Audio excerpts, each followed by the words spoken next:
I thank the chairman, and I want to thank the ranking member for introducing what I think is a very thoughtful, practical, common sense amendment. I guess I might ask my Republican colleagues, I suspect they oppose this amendment. I wonder if any of them might be willing to explain the rationale as to why.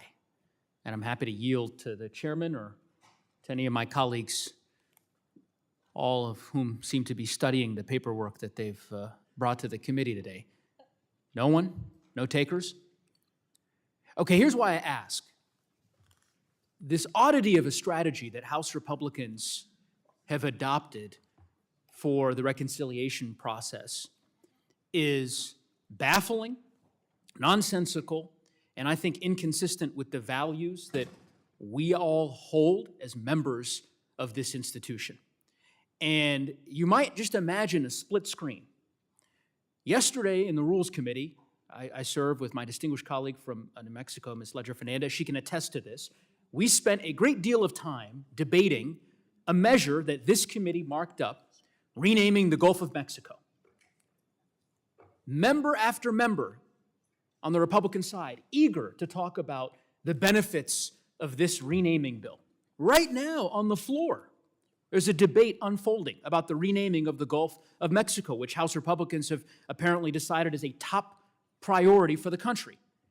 Meanwhile, when we have a substantive amendment that actually pertains to activities in the Gulf of Mexico, not renaming, but in this case, banning offshore leasing, oil and gas development in the Gulf, Republicans are silent. Mr. McDowell, please don't leave yet. I was going to ask you a question.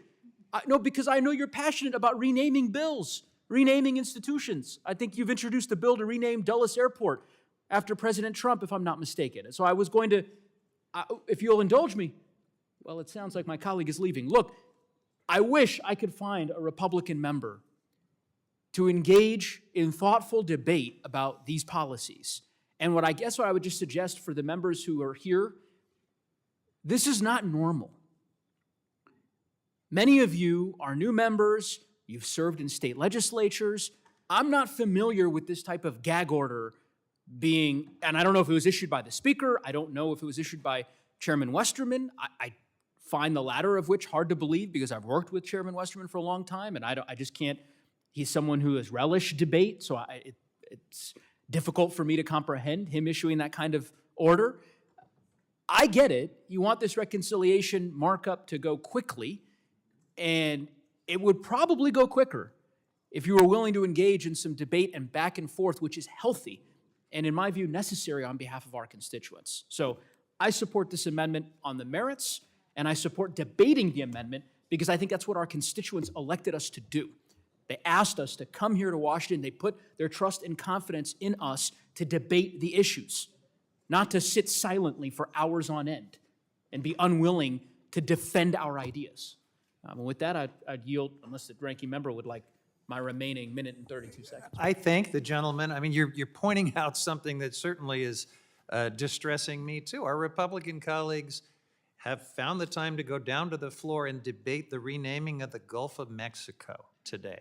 That's what they're doing right now. But a cat's got their tongue here in the Natural Resources Committee on their own bill, which is the most cartoonishly extreme environmental destruction bill this country has ever seen, and they won't even talk to us about it. We're proposing amendments to save lives from toxic fossil fuel pollution. They won't even answer basic questions. They get up, and I guess they're heading down to the floor to talk about the Gulf of America.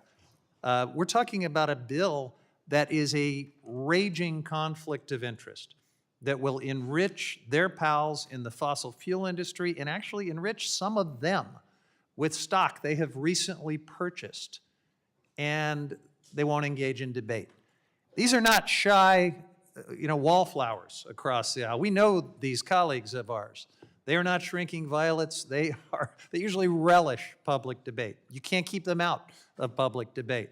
But today, they're in the Federal Witness Protection Program. So, Mr. Neguse, thank you for drawing out the hypocrisy of what's happening here in this committee today, and I yield back. I thank the ranking member. I certainly couldn't agree more. I have respect for many of my colleagues on the other side of the aisle, and so I would just suggest to you, You don't have to stay silent for the entire duration of this hearing. You're not going to get in trouble with the speaker or with the chairman if you engage in a little bit of debate on some of these matters and some of these bills, and I appreciate the chairman for his indulgence.